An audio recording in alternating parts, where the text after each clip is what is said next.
राजकारणाचे चाणक्य म्हणून ओळखले जाणारे शरद पवार नरेंद्र मोदी यांची दोनदा भेट घेतात. त्यानंतरनं बजरंग सोनवणे दिल्लीला जाऊन पंतप्रधानांना भेटतात. त्यासोबत सुप्रिया सुळेही असतात. यामुळे शरद पवार यांचा NDAला पाठिंबा जाणार का हा प्रश्न समोर येत होता.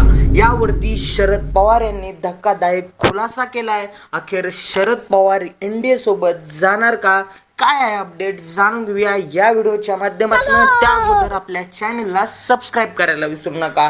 मित्रांनो, महाराष्ट्रामध्ये चर्चेला उधाण आलं. एकीकडे शरद पवार नरेंद्र मोदी यांची वारंवार बैठक घेतात. अमित शहा शरद पवारांच्या घरी येतात. त्यामुळे काहीतरी राजकीय खेळी होणार का ही चर्चा सर्वत्र सुरू होती. त्यानंतरनं खासदार सोनवणे हेही दिल्लीला जातात. दिल्लीला जाऊन गुपित बैठका होतात. सुप्रिया सुळेही त्यामध्ये इन्व्हॉल्व असतात. त्यामुळे शरद पवार यांनी शनिवारी आणि रविवारी एक काँग्रेस पक्षाची बैठक घेतली.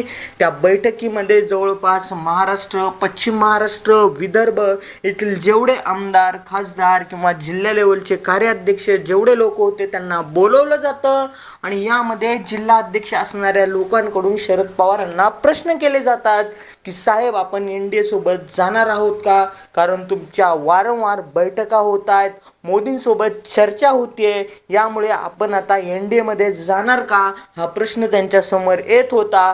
परंतु यावरती शरद पवार यांनी सरळ सरळ उत्तर सांगितलंय की आपण आपली भूमिका स्पष्टपणे मांडतो आणि आपण आपली भूमिका विरोधी पक्षातच राहून मांडणार. आपण काही NDA मध्ये सामील होणार नाही. त्यामुळे कोणीही काळजी करायची गरज नाही. आपण आपलं काम आपल्या जोमानेच करा. आपला पक्ष त्या पद्धतीनेच बांधा. तिथं जेवढे लोक आले होते त्या बैठकीमध्ये खुद्द शरद पवार यांनी हा गौप्यस्फोट केला आणि सरळपणे स्पष्टपणे सांगितलं की विरोधी पक्षाची भूमिका हीच आपण बजावणार, NDAला सपोर्ट करणार नाही. आपण आपल्या विचारप्रणालीवरच काम करणार. मित्रांनो, शरद पवार यांच्या या निर्णयाबद्दल तुमचं काय मत आहे मला जरूर कमेंटमध्ये सांगा. आणि हो, व्हिडिओ आवडला असेल तर आपल्या चॅनलला सबस्क्राईब करायला विसरू नका.